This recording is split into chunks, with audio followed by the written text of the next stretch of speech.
علم وعقل ولا نسك ولا أدب. You have knowledge and you have intellect, but you do not have any etiquette. وصف النفاق كما في النص نسمعه.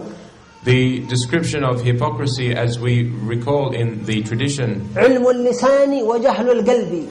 Knowledge of the tongue and ignorance of the heart. والسبب حب المتاع وحب الزور. And the reason is the love of the life of this world and decoration. فانتبهي من قبل أن تطوى عليك الصحف والكتب. And so therefore fear that the grave when the scrolls will be closed. وتصبحين بقبر لا أنيس به. And you will rise in a grave in which there is no comfort. الأهل والصحب لما ألحدوا ذهبوا. The family and the friends, when they placed you in the grave, they departed. وخلفوك وما أسلفت من عمل. And they left you and what you have of deeds. فالمال مستخر والكسب مصطحب. And the fire may await and the deeds will be with you. وكان دائما يذكر نفسه بهذه الأخلاق وبهذه الآداب. And he always used to remind himself of these manners. حتى انتقل إلى رحمة الله عز وجل في تريم. Until he was transferred to the mercy of Allah. He died in Tarim. في شهر ذي القعدة في السابع من ذي القعدة الحرام. In the date of 7th of Dhul Qa'dah. سنة 1132. The year 1122. وكان ابتدأه المرض في شهر رمضان. And he began to feel sick in Ramadan. حمى خفيفة. He had a light fever. فلم يخرج إلى صلاة العيد في تلك السنة. So he did not go out to Salat al-Eid that year. فجاء الناس يعودونه ويزورونه. So people began to visit him. فكانوا يعودونه أفواج وجماعات. They came to visit him in groups. ثم لما اشتد عليه المرض. And when he became severely ill, صار يعتذر للناس. he used to excuse himself. ويقول للخلق الذين يزورونه. He used to say to those that visit him, أنا لا أقدر أن أجلس وأن أتكلف لكم. I am unable to sit and force myself to be with you. وأنتم تأتون وتتركون أعمالكم لتنتظروني حتى تروني. And you leave your work and you come to visit me. وأنا لا أقدر على الصبر. And I cannot be patient here. فأنتم معذورون في الزيارة. So you are excused. ونحن معذورون بسبب المرض. And we are excused because we are sick. فادعوا الله لنا ونحن ندعو الله عز وجل لكم. So you make dua for us and we for you. والقلوب محفوظة. الود محفوظ بيننا في القلوب. And love will be preserved in our لا hearts. تتكلفون المجيء لزيارتنا. Do not force yourselves to visit me. ثم حصل له أمر غريب. And then a strange affair occurred. حصلت له الحمى. He became extremely feverish. فاستغرب أولاده. And so his children were estranged. حمى حارة جدا.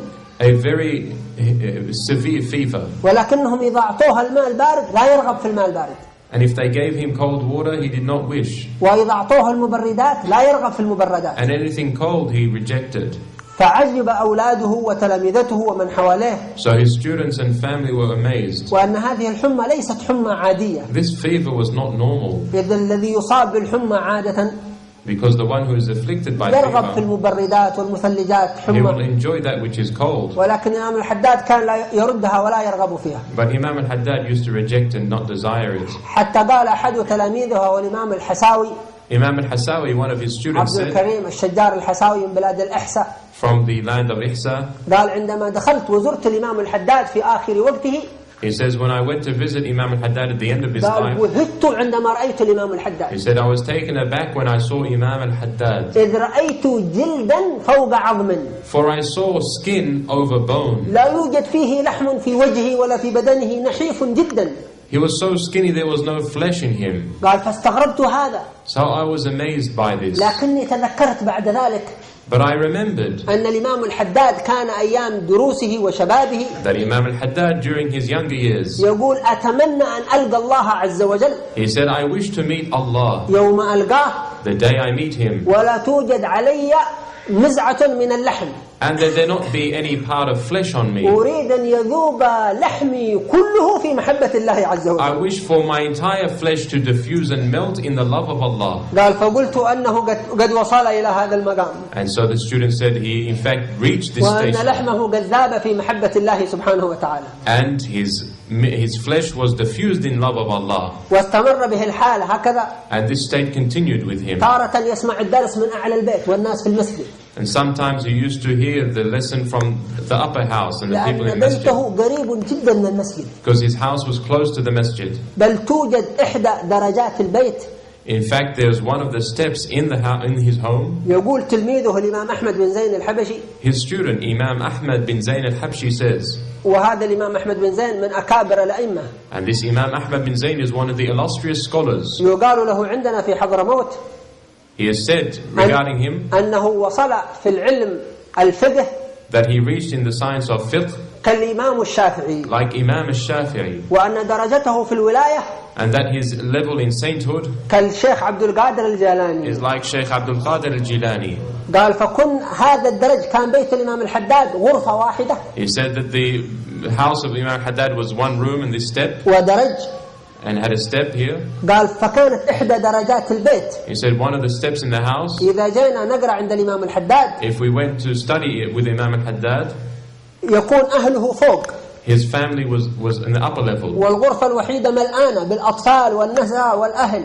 And that one room was full of family and children. فلا يبقى مكان للقراءة إلا في الدرج. So there would be no room to study with him except on the stairs. قال فقرأت في هذه الدرجة في هذه المكان في درج البيت. So he says, so I read on that particular step in the home 70 كتابا على الإمام الحداد. 70 books on Imam al-Haddad I read. ولما مات الإمام الحداد كان لا يزال يقرأ عنده في الموطأ للإمام مالك رحمه الله. And Imam Ahmad used to continue reading up to the point in the Imam Haddad's death, Imam Malik's Muwatta. وهكذا انتقل إلى رحمة ربه عز وجل في السابع من ذي القعدة. And this is how he died in Dhul Qa'dah, الموافق يوم الثلاثاء which was on Tuesday, سنة 32 و100 ألف. in the year 1132. ومات بعد العشاء. And he died after Isha, بعد ثلث الليل الأول. after the first third of the night. فجهزه أولاده وتلامذته. His children and students prepared his body, ولم يشعروا أحدا من الخلق قط. and they did not inform anyone, ولا أهل البيت. nor the family. أخذوا وصيته وجهزوه. They took his will and they prepared him إلى صلاة الفجر. until the Fajr. ولما خرج أولاده إلى صلاة الفجر في المسجد القريب منه. And when his sons went to pray Fajr in the nearby masjid, سماه الإمام الحداد مسجد الفتح. Imam al-Haddad called it Masjid al-Fath. بعد صلاة الفجر After Salat al-Fajr, قال ابنه الكبير his elder son said, الحبيب علوي بن عبد الله Habib Alawi, the son of Abdullah, قال لإمام المسجد he said to the Imam of the masjid, ارفع يديك بالدعاء raise your hands in dua, فأن حبيبك عبد الله قد مات البارحة. for your beloved Abdullah has died yesterday. فبكى الإمام وبكى المصلون في المسجد. So the Imam and all the people in the masjid cried, وعلت أصواتهم حتى سمعهم أهل البيت. and their voices were raised until the family heard in the house. فبكى أهل البيت وعلموا أن الإمام الحداد قد انتقل إلى رحمة الله. So his family knew he had died and they began weeping. ولم يعلموا هذا إلا في الصبح إلا ثاني يوم الليل كله لم يشعروا بشيء. So the entire night they didn't know. وأخرجوا جنازته. And they took his janazah يحملونها على الأعناق. and they held it on their shoulders. وما وصلوا إلى المقبرة من شدة زحام الناس.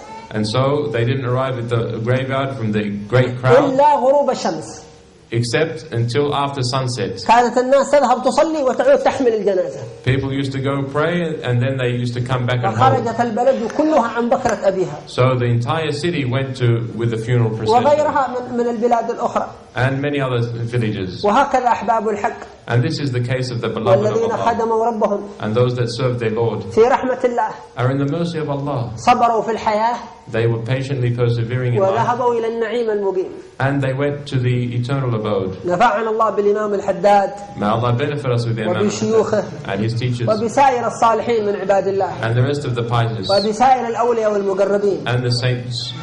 وجعل في قلوبنا حقائق الذكر إن شاء الله. And may Allah make us realities of dhikr in our hearts. وكتبنا وإياكم جميعا في ديوان أولياء. And may Allah make us of those people who are in the scroll of the awliya. نساءنا ورجالنا. Our women and our men. صغارنا وكبارنا. Our young and our old. لا نخرج من هذه الحياة. That we not leave this life. إلا وقد أذاقنا ربنا عز وجل ما أذاق أولياء. Except that Allah has allowed us to taste that which His saints have أذاقنا طعم tasted. الإيمان.